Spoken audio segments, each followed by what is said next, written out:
Who's teared up? You've just been to see the film. I was an absolute blubbering mess. I saw it a couple of days ago. Otherwise, I'd be sitting here weeping in front of you.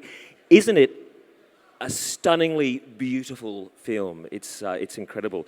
I'm so chuffed to be able to sit down and have a chat with Morgan Neville, the man who made this film, just to ask him how he comes up with a creation that is so beautiful, that touches on so many things, and is able to express music in the way that it has. I think it's just such an incredible piece of creativity. Morgan, I've been speaking with him for the last half an hour. He is a horrible person, as you can imagine. I mean, he's an Academy Award-winning filmmaker, of course. He won for 20 Feet from Stardom, or as we call it here in Australia, 6 and a bit metres from stardom.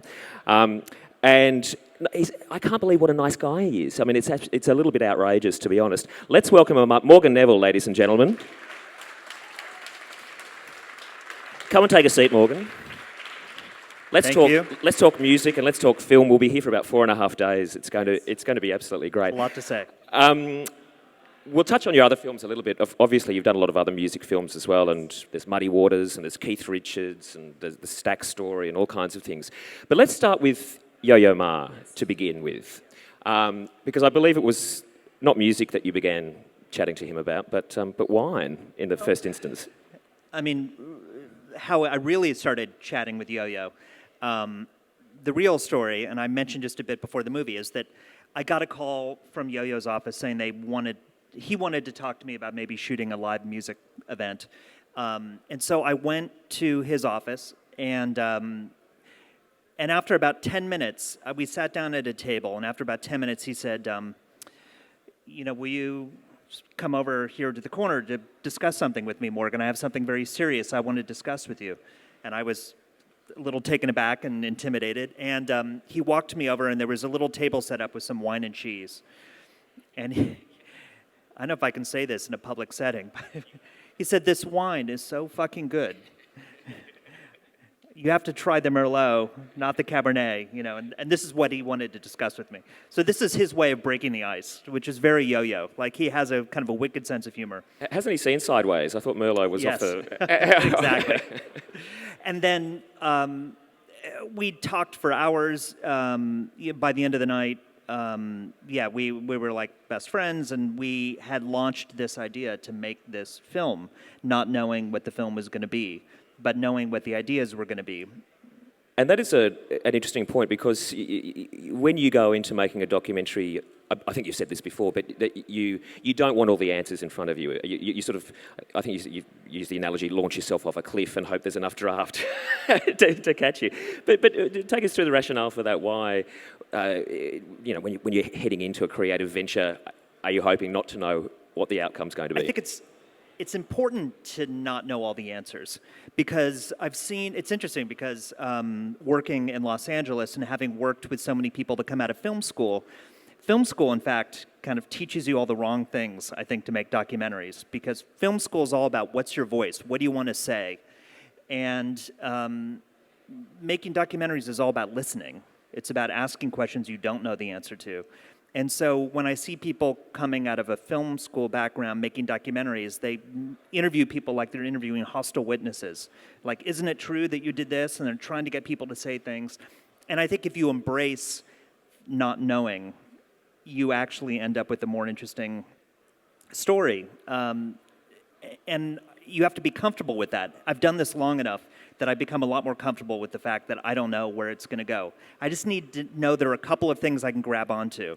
There's a character or a question or a story or something that is intriguing to me, but now I kind of know I'll find it on the way. It may just take 5 years like it did in this case. Well, tell us about the characters that we've met, because the stories are so tragic and so beautiful at the same time. But when you started talking with Yo-Yo, did you know about the Silk Road Ensemble to the degree that there were these stories in it, and the characters who were in it, and of course the fact also that there are characters that you filmed that don't end up in the finished film as well? Sure. I mean, I knew about the Silk Road project, but I didn't know it very well, and I didn't know who the characters were that I was going to film. I met Christina right away. who's great, who's incredible. She leaps, she's like that in real life. She just has so much charisma. But somebody like Kenan Ozme, the clarinetist from Syria who's in the film, he had not even joined the Silk Road Ensemble when we started filming. So I didn't meet him until, in the film, there's a moment of him in a recording session. That's the first time he ever played with the Silk Road Ensemble, was during a recording session. So it was an evolving picture for me of trying to figure it out. And filming with these musicians and a bunch of other amazing musicians who aren't featured in the film. But for me, then the challenge was coming up with this diverse group of musicians in the film from different places geographically who have had different experiences, but then who also are on a similar journey. And so the journey, the thing, to me, the breakthrough of making the film was figuring out what the journey was. And it's this journey from tradition. They all come out of this real tradition. They're all master musicians in the tradition, but they all made a decision to not do what was expected of them. I mean, they all could have just become a music teacher or played in their local orchestra, but they all decided to kind of go out into the world and have this bicultural or tricultural experience to play with people like Yo-Yo, but all kinds of other unorthodox things. But then they all return back to that home or back to that tradition with this newfound worldliness. And it finally dawned on me when I was making it. I mean, this is the hero's journey. I mean, this is Joseph Campbell, Hero with a Thousand Faces. And Yo-Yo's one of these people too. They're all on this similar journey away from home and then back to home. And really it's a bit of a metaphor for culture writ large, isn't it? That you're using music to discuss that, but it's this idea that culture needs to progress always, and when things change, sometimes it can be uncomfortable for others. The term that Yo-Yo was having to defend against, the cultural tourism that he was accused of, I think that's a really interesting aspect in this. And I'm sure this is an accusation that happens not just in music, it happens in all expressions of culture. But tell me about your own sort of thoughts on that and your discussions with the musicians about mixing these quite profound histories of music together and really what you're hoping to get out of it. Well, I mean, a couple of answers to that. I mean, on the one hand, there's this idea that if you take all these different kinds of musical elements and put them together, it's like you put them into a blender and somehow they've all lost their own distinctness. But I think it's quite the opposite. When you hear the music, and I think what the intention is that they all retain their identity even though they're mixed with other elements. So you hear all these strains at the same time in these pieces.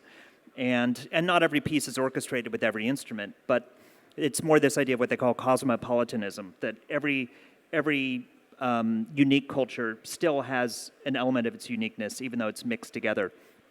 But then the other answer to that is what tradition? That tradition is, as Yo-Yo says in the film, tradition comes from innovation, and I think tradition really succeeds by innovating. And that kind of the wonderful thing about the metaphor of the Silk Road is that it reminds us that things that seem pure and traditional, in fact, aren't. And, the famous example, you could talk about pasta in Italy or something like that comes from China. But the Silk Road brought everything from algebra to Islam from one continent to another. But if you start looking at it musically, a connection between, say, a Chinese pipa and a lute, or a sitar and a guitar, or a kamache, Kehan's instrument, which is a Persian spike fiddle, this pure Persian instrument that has 4 strings. It only has 4 strings because 500 years ago they saw a violin and said, well, if those have 4 strings, we should have 4 strings. So even these things that seem pure, that guardians of tradition in all of these cultures hang on to, in fact, have been in dialogue with other cultures going back millennia.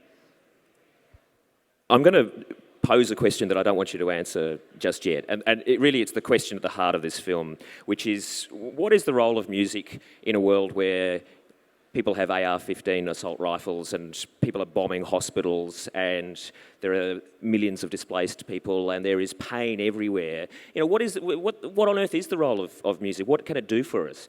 And I'm going to leave that question just sort of sitting there like a plump piece of fruit, and we're going to come back to that, okay? But really, for me, when I was watching the film, you pose the question at the beginning, and you're always thinking about that as the film goes on.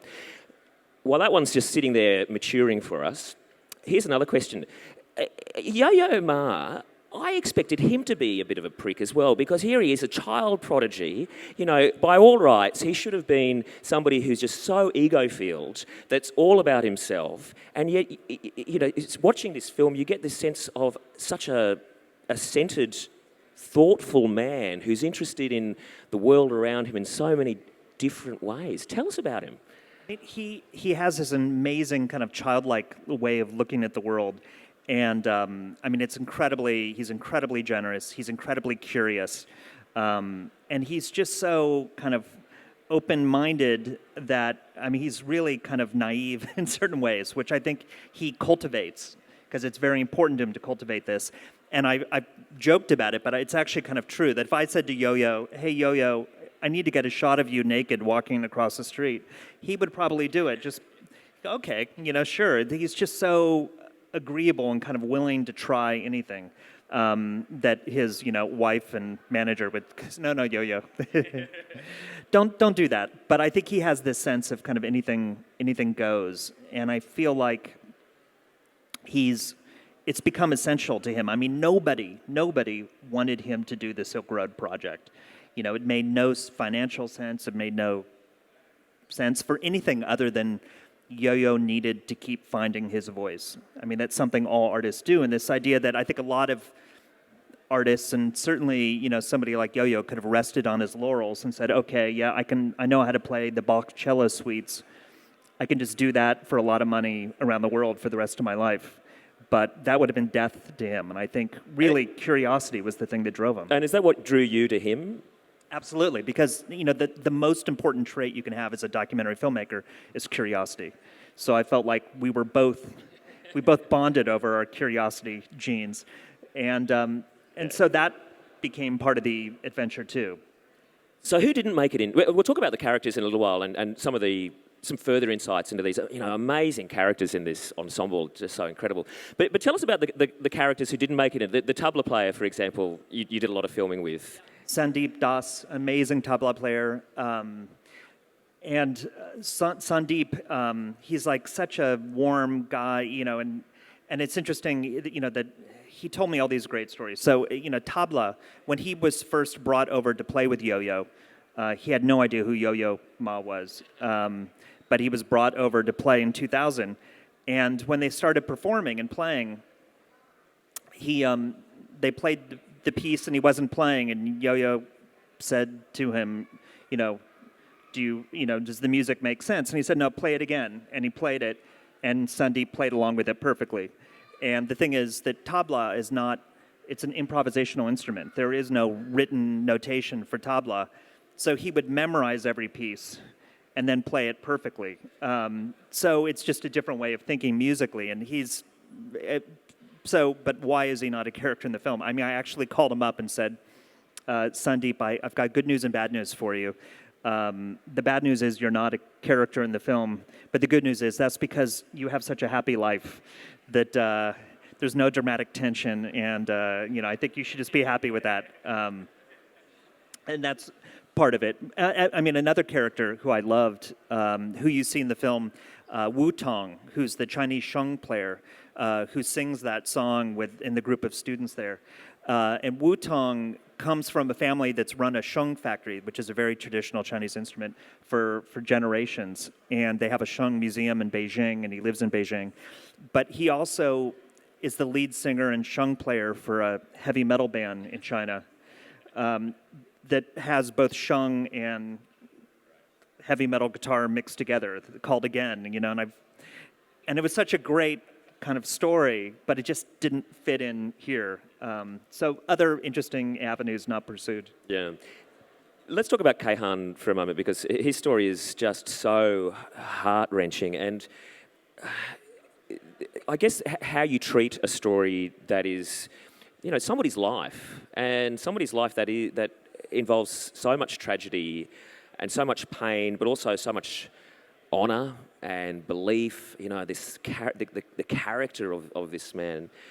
And we hear constantly that subjects of documentaries see the documentaries and hate how they're being represented, that there's always a choice by the documentary maker to turn the character in this way or that way by the choices that they make.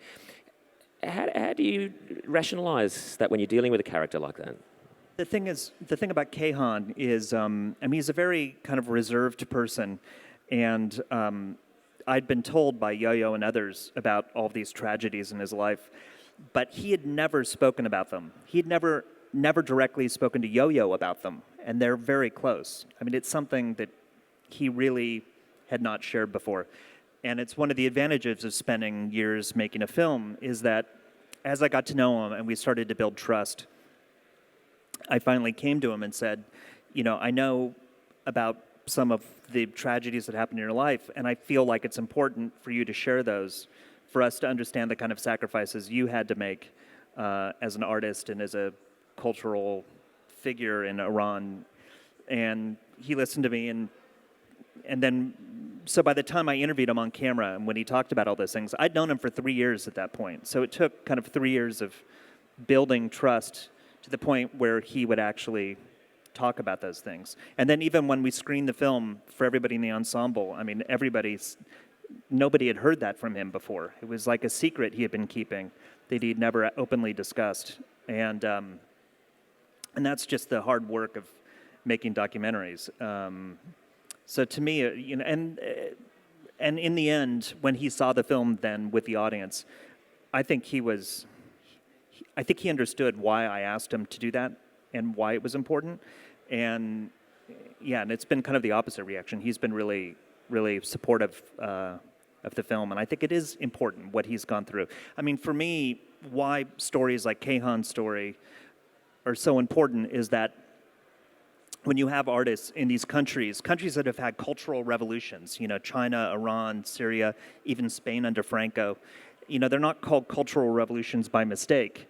It's because these, the easiest way to subjugate people are to erase their culture. Culture is how we define ourselves. It's our language. It's our very identity. And I feel like in America, and in certainly parts of the West, we take our culture for granted. It's nice to have, it's nice to have an art class or a symphony somewhere, but we don't treat our artists as important. And when you see the sacrifices people make in other cultures and how heated their position is in the culture, that it reminds you that culture has real power to it. Watching this film, it's such a beautifully constructed film, and you're obviously a master manipulator that we should all be fearful of, but it builds in such a beautiful swell. The stories, then the music, and then there's this sort of there's this slow uptake as you're swept along in those stories. Tell us a little bit about how you actually go about constructing that so that it has that effect. Because, I mean, it seems effortless when you're watching it, but no doubt there's a great deal of thought that goes into it. Well, one thing for me is, and I say this all the time to people making music films, that music is not wallpaper, that the music is part of the story. So often, I started this early on when I was making films like a Hank Williams film, I remember, or Stax Records film, that I would put together a soundtrack before I started editing the film. And it may change, but at least think about how the music would tell the story. If you took everything out and just tried to musically chart the story, both emotionally and in terms of what it was saying, how does it do that? And then if you can integrate that into your edit so that the songs are there to actually advance the story or the character or to say something, then it's working to me in a dimensional way that it should. Because so often I see music just kind of there to underbed people talking, and it doesn't work like that for me. So I feel like the music is absolutely essential to what the story is. But at the same time, that the film can't just be about music. That music is a great language to tell a story, but the film has to say something else too. And I feel like every music film I've done is not just about the music, it's about some other bigger idea. And I think it can work both ways. Well, speaking of that bigger idea, of course, the scenes in the refugee camps with these kids and just the desperation of the situation, but also the love that is in that room and the real, and I guess we're starting to touch on this big question that is starting is hanging over us about what the role of music is. But tell us about shooting in that camp and what it was actually like to be there. Well, and of course, when we started the film, the last thing I imagined when I met Yo-Yo, the night I met Yo-Yo, was that I would end up in a refugee camp in Jordan 3.5 years later. But it's where the documentary took us. And that was meeting Kayhan as we were filming. And then his journey, which was really trying to figure out more than anybody else in the film why he was doing what he was doing. And the realization he came to, which felt very important to him, is that people who are refugees don't just need food and shelter. They need a sense of who they are. They've lost that sense of identity because they've lost that culture. And that when if you just look at them as people who are just needy for handouts or statistics or however else we look at them in the West, when you actually go up to them and see how kind of nourished they are by reconnecting with what they left behind, with their own music and culture, it's amazing. I mean, Kenan has now gone back many, many times to camps. And in fact, just last week, I'm so happy about this, we actually dubbed the film into Arabic, and we screened it back at Zaatari camp last week. And we've been taking it now over the next 2 months to camps all over the country surrounding Syria. So that's amazing. And what was the response like? You obviously weren't there at the time. Yeah, I couldn't go last week because our film was opening, but Kevork, the artist, and Wuman both went to Zaatari with the film last week. And they wrote me an amazing email, and they sent pictures, and they said the film played amazingly well, but what it led to was after the film, they ended up having a kind of spontaneous jam, I guess, with Wuman playing, and Kevork was doing art, and other people started doing art, and they said did exactly what they were hoping. It kind of led to this moment of coming together. And is that an expectation that you have for when you're as a filmmaker, that it's going to take on a life outside of us sitting here in Sydney watching it on the screen and being really moved by it, to actually have those kind of effect? I don't think about that when I make films, but what's been interesting about this film is since we finished it, the context around the film has changed as the world's been changing. So just seeing, I never expected to make a film that was, it started as a film about music and tradition that became a film about home. And what that means in 2016 is different even than 2013. So to see how the film plays differently, we were able to take the film to Berlin in February, and the refugee crisis is so acute there, and we gave away a large number of tickets to Syrian refugees living in Germany. We had a large number of Syrian musicians come up and perform afterwards with Kenan. And just to see how the film played in that kind of an audience was very different even than when I first finished the film. So as the world changes, the film changes too, and that's something you never expect when you're making a film. You think it's one thing, but it'll continue to evolve. I'm just going to check my watch, which is very rude, but I just want to make... We've got another... That's good. I just thought, if I was looking at my watch... I'm loving this conversation. I want it to go forever. Sure. It may surprise you, but I'm actually married, Morgan, and I was able to woo my beautiful wife, who's many stages above me in beauty and talent. And I didn't woo her with my immense bulk, it may surprise you, but I wooed her with a mixtape. Yeah, a mixtape that she summarily lost very shortly after I gave it to her. But nevertheless, I credit the mixtape with my marriage and my 2 children. Now, the mixtape is a very important thing for you, isn't it? Tell us about your relationship to it. Well, as somebody who... a mixtape is just storytelling, really. It's a way of putting together ideas and telling a story. People don't realise this. I'm glad you finally said it. Yeah, how important it is. It's very important. Your children have a mixtape to thank. That I think it's what music does to us too, and it allows us to kind of express the inexpressible, and to build these human connections in ways that are, otherwise impossible to articulate. Yeah. So, but for me, and it's interesting now as the world's changed more and more away from mixtapes. That's what's gone wrong, obviously. Yeah, it's the only thing that's gone wrong with the world.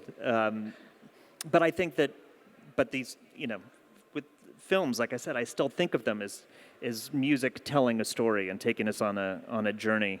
And is it true you put a mixtape together before a lot of your films? I did, yeah. And I did one for 20 Feet, too. I mean, 20 Feet was incredibly difficult because I couldn't think of songs.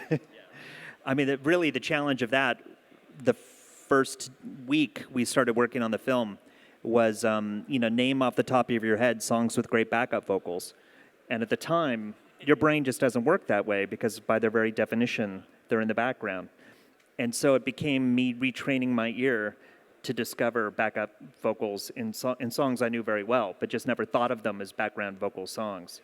And to this day, I hear songs and go, oh, that song. Yeah, I should have put that in the film. Yeah, so I'm still collecting backup vocal songs. Now, you mentioned the fact that a lot of people come out of film school. You came out of journalism. You're a print journalist early in your career. It's probably a good switch considering how newspapers are going at the moment.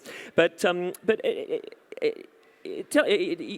us a little bit about getting into filmmaking. Obviously, your love for music has always been there, but you've also done films that are really about politics as well. Just give us a little bit of the background about you and where you came from. Well, I mean, my background is I came up with three loves, basically. My three loves were film, music, and journalism. And in a way, I'm kind of doing all three at the same time still today, because I think documentary filmmaking absolutely is journalism. We're still telling people stories. It's what it's all about. But for me, I loved film and I loved music, but somehow journalism seemed like the serious career, so I better be a journalist. And at some point when I was 25, I had this kind of breakthrough where I said, well, why don't I actually do journalism around the thing that I spend every moment of my free time doing, which is film and music, because I'd started in kind of political journalism. And once I kind of made that breakthrough, it completely liberated me. So even a film like Best of Enemies, which was here last year at the festival with Gore Vidal and William F. Buckley about these debates. And you were a fact checker for Gore Vidal for a little while. Yeah, I did work as a fact checker. What was that like? It was a horrible experience. Because my job was to tell Gore Vidal that he was incorrect, and there's no worse job on the planet than that. But a film like that, which on its surface seems political, in fact, is a film about the culture of politics and really about media. So I just keep coming back to culture as the thing that I gravitate towards. And I feel like there are lots of films that are very polemical, lots of documentaries that want to tell you what to think or that something's bad, and I get that.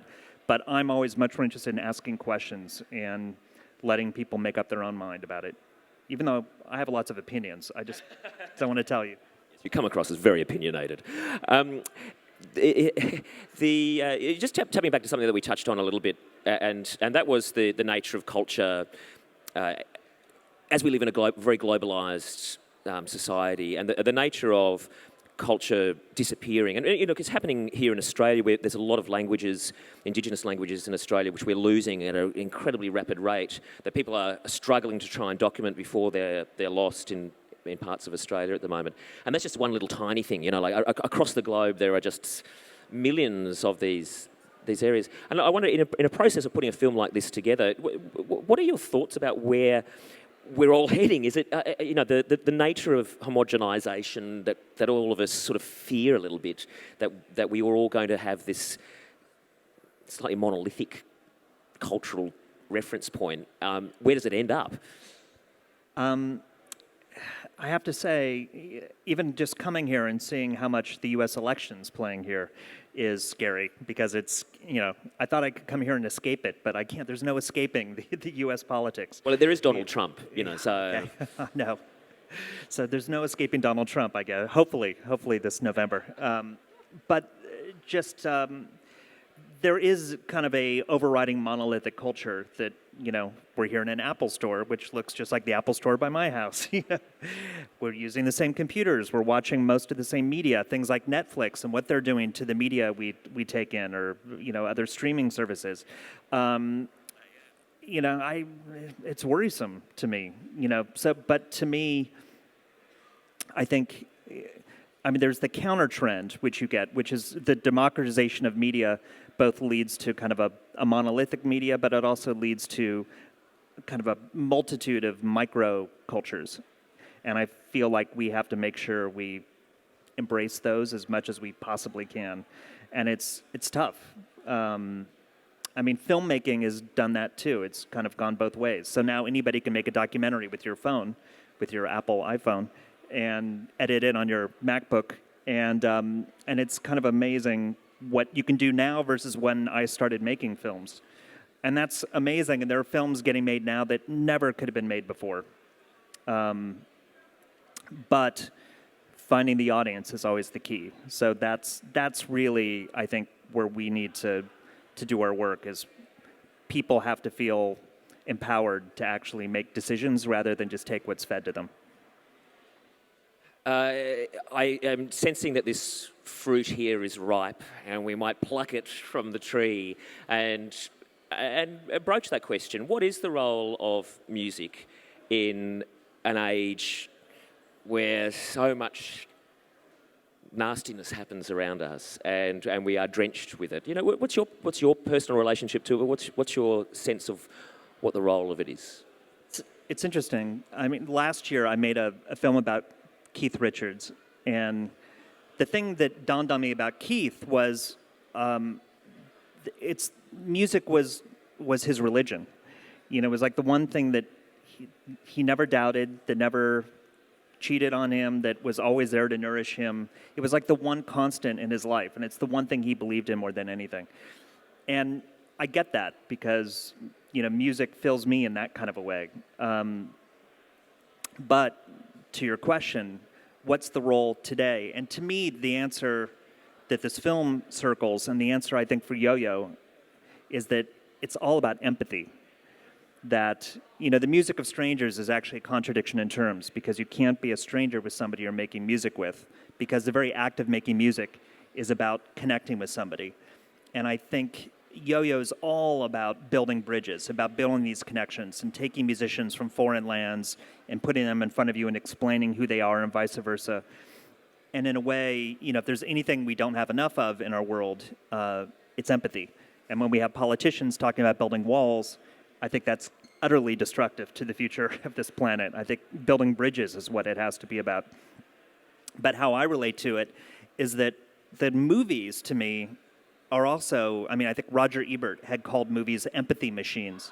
That, in fact, it's exactly what you do. You see a film about somebody who you think you have nothing in common with, and you recognize something of your own experience and their experience. So I feel like culture, then, what music means, but not just music, food, film, all of these things are really about having a relationship with foreign cultures and understanding something utterly relatable and humanizing about those through food, or through culture or music or film or anything, because it doesn't happen through politics, and it doesn't happen generally through economics or even through religion. So what's your record collection like? Vast. So I think it's the one good thing about making music documentaries is it kind of gave me an excuse to be a professional record geek. Yeah, a hoarder. And where do you keep your Academy Award, Morgan? It's on the mantle at home. Yes, my wife is here. She makes sure it's there. It's well polished, I'm sure. It is. My kids, my daughter was going to make... who are so entranced by our conversation. I know. Playing Minecraft They're in playing the background. Minecraft, yes. But I think they've made clothes for Oscar. So there's a little outfit that he sometimes wears when we have guests over. Okay. The Music of Strangers, Yo-Yo Ma and the Silk Road Ensemble is the film that we've been discussing. It's the film that you saw today. It's a film that, unless you're made of stone or wood, has touched you and moved you in so many ways. What we might do is grab a microphone. We have one. Well done. Just like that. Bam. Here's one we prepared earlier. So after seeing the film, imagine if you were able to ask a question of the filmmaker. I mean, wouldn't that just be a tremendous thing? All right, do we have any takers? Okay, we might start with you, sir, down the front, and then we'll come to you straight after. As a person who's from Iran and from Middle East, I made lots of connections with your movie. It made me laugh, it made me cry, and made me think, which is, I think, it's a big achievement for an artist and a filmmaker. My question is, in sake of the people who haven't seen this movie, is there any plans to screening in Australia, or is there any way to get hold on a copy of the DVD or something? I'm glad you asked, because I have a distributor here in Australia, Mad Men, who are putting the film out later this year. So it's going to come out, and I'm sure it'll come out in theaters, but it'll get out elsewhere in different ways. So it will find its way out later this year, which I'm thrilled about. Yeah, quite frankly, every Australian should see it, and it should be an election policy. Have you got the microphone yet? Yeah, let's.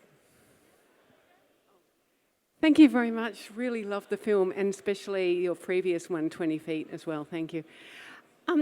As a musician, I was immensely curious about the elements of music that were being created by the Silk Road Ensemble, and also the actual music that was played when the musicians were playing their instruments traditionally, their own repertoire. And I just wondered, is there a way of including that information for people like me who love to know those sort of things? And it's probably would take, the counter to that would be say, well, it's taking the film in a different direction and it would be information overload. So would there be technically a way, perhaps in the future, where we could be looking at our mobile phones or something, and this information will be available for us to look at if we chose to, which wouldn't disrupt the beautiful, imagery, etc., that we're seeing on the film? Have you sort of thought about those sort of things? Yeah, I've actually been talking to somebody about doing a companion book to gather a lot of these things. So sure enough, when I was making the film, I interviewed some brilliant ethnomusicologists and other people kind of explaining a lot of these things. And ultimately, I cut all of that out just because it started to get very didactic and cerebral and just was stepping all over the music. I mean, the quick answer is there's no one way the music works. So they commission pieces, and a couple of the composers, Tan Dun in the film, Tan Dun and Osvaldo and a few other composers are commissioned to do pieces. So when they first got together in 2000, they had commissioned 16 pieces, which were kind of sketches of pieces to do. But at the same time, a lot of these pieces come out of improvisation, and a lot of times members of the ensemble or other people will adapt traditional songs. I know there's a whole project going on where they're documenting field recordings and then turning these melodies into songs as well. They're also doing a major project now around rivers and songs and rivers around the world. So these things happen in every which way, so they can be very kind of formal and more of like a Western notated kind of a way, or it can be something, a lot of times the pieces are written so that they can be elastic, that it can come to a part of the song or the piece that can change depending on how it's played on that particular evening or event. So it gets very complicated, but every which way is how the music's made. Yeah. Just on the back of that, how does Yo-Yo and the composers work with the fact that there's a lot of similarities between the background of the music, but there's a lot of different tonal chromatic scales that with those different instruments that you're messing around with too. I mean, is it a constant minefield for them when they're playing together to be able to find the commonality? It is. I mean, I think they've learned a lot about all the different intonation scales of different cultures, and I feel like they're good enough musicians that they've been able to figure out how to speak each other's language, even if it's not a Western language. So, and I know Yo-Yo even has like a horsehead fiddle, Mongolian horsehead fiddle he plays, and all the kind of quarter tones and things you get out of an Arabic music scale. You know, that Yo-Yo, he can do it. And he's the first to admit he's not very good at it, but he can do it. And on his cello, it's very interesting to see.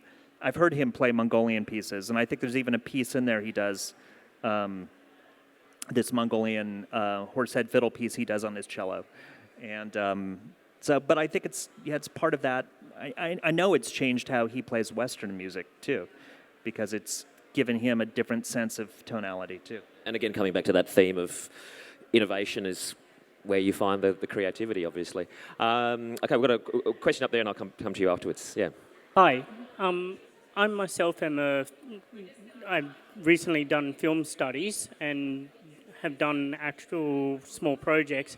And I was wondering, you're mentioning mobile phones being able to document everything. Do you think that could, in a way, affect the future of how documentaries come out in the film into cinemas and through the Oscars and all that? And also, through your studies of the music, through this documentary, what are your thoughts of the future music with technology impacting on electronic dance music and how it can affect classical music and all that? Oh, wow, that's a big lot, question, isn't it? Yeah.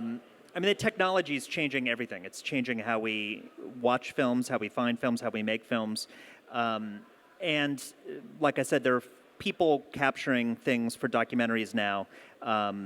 There was a film like the Burmese film that was all filmed on kind of hidden video. I mean, a number of these films, and like there's another film about Aleppo last year that was great. I mean, these films that are being captured because of the technology. The flip side of that is that with that many more films being made, I think the filmmaking and the quality of it is actually more important than ever. Because as any film festival programmer will tell you, there's so many films getting made, but you have to put the same rigor into making the film. Even if the technology has made it easier to start the film, you still have to put the thought into it to make the film as strong as possible. And I don't know, well, to skip around, I don't know, in terms of electronic dance, I mean, it's all changing. Come on, Morgan, dramatically. answer the question. So, but yeah, I don't know. Yeah. I know where to go with that. Dubstep's coming back, I think, is what Morgan's trying to say. It's on the way back. it. And there's and Jungles back in 2016 too. Actually, documentary making is one of the harder areas of the film industry to try and get anybody to spend any money on. I take it an Academy Award probably helps you in your ventures, but does an award like that change what you're able to do? Yeah, Yeah. in a big way. Mainly because, I used to spend, as a filmmaker, half my time making films and half my time raising money to make films, which I think is actually a pretty good ratio. Now it's more like 90-10. So I get to just be more creative and spend less time worrying about making, finding the money. But even still, it's never easy. Even for me, with having been doing this for 25 years. But that being said, I actually feel like it's never been a better time to make documentaries. I think documentaries for so long were kind of viewed as like the spinach of filmmaking. It was like something that you had, that was like good for you, but you didn't really want to do it. And for years, people would say, I love documentaries, but I just don't know where to see them or to find them. And I feel like part of what technology's done, and whether it's things like iTunes or Netflix or all these other services, just putting documentaries on an equal playing field with any other type of film, many, many people choose them. And so I've just found the audience for documentary has been growing exponentially, which is fantastic. Which is good for you. It's good for the industry. And it's good for all of us, of course. It's very healthy. Yes, your question. Oh, thank you so much for making the film. It was an incredibly moving journey, as was 20 Feet. I was just going to ask you if you're free to tell us about projects you're working on now. Projects I'm working on now. Spill the beans, Well, Morgan. no, I mean, I'm about to start another feature documentary that I can't talk about yet. The two other things I can talk about. One is I'm actually doing a documentary series for Netflix on design and architecture. So this is, again, me trying to kind of look at a different part of culture and look at how design thinking shapes how we see the world we live in. So it's actually I've been filming with designers and architects, which has been fantastic. So there you go. So that'll be early next year. That'll be done. And then the other kind of amazing thing is I'm shooting a scripted film this fall with actors. So we'll see how that goes. That's very exciting. Okay, I might go for Madam, and then I'll go to you afterwards. Yeah, thanks. Sorry to call you Madam. That was terrible. I'm not sure where that came from. Mademoiselle, thank you. Thank you. That was I don't know where that came from. enhancing documentary. It should win a World Peace Prize for that. But I just wanted to ask you, given that many of the musicians live in their own, they go back to their own countries quite regularly, how often do they come together for rehearsals, and are they on tour ever? Do they travel and perform in different parts of the world, and do they regularly come together as a... So the Silk Road, the ensemble, and how often... Ensemble. I missed the very beginning so of they it. get together for 2 or 3 tours a year.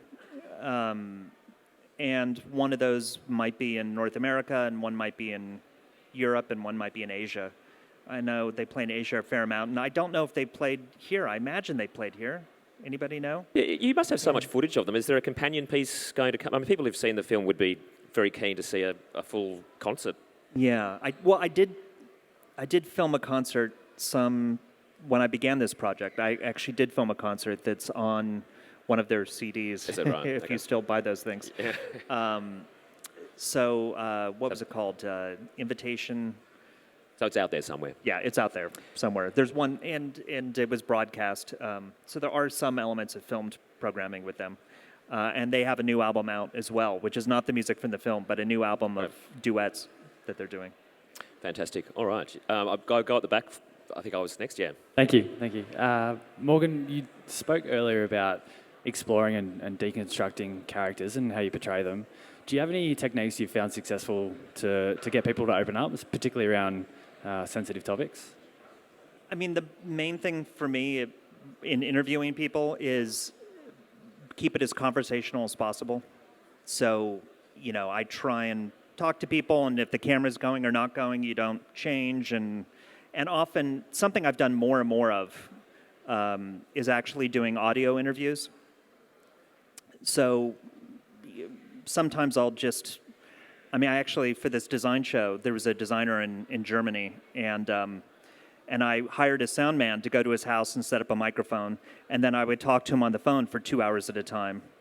And by the time I started filming, I'd done 8 hours of audio interviews with him, which was so helpful, and I used it throughout. But there's a kind of intimacy. If somebody doesn't feel like there's a camera and lights on them, that it's very easy to get them relaxed. So, I'm kind of loving that. So I would recommend doing that. Sorry?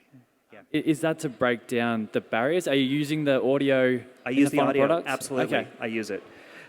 Because to me, the audio is the key thing. Like, if you've got the story, visually you can tell the story, but if you don't have good audio, you can't make the film. I always say, when I finish a shoot, I don't turn to the cameraman and say, "Do you get it?" I turn to the sound man and say, "Did you get it?"